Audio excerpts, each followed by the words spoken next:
visiting a friend and I will make her kitchen super dirty.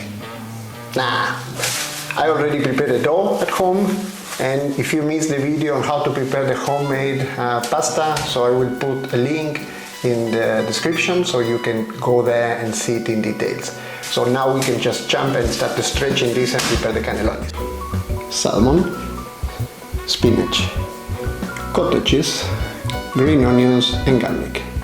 For the sauce we are using bacon, green onions, fresh tomatoes, regular onion, tomato in different presentations, Parmesan cheese, olive oil and some cream.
I hope you enjoyed today's recipe. And if you have some questions or doubts, please let me know in the comment sections. Thanks for watching.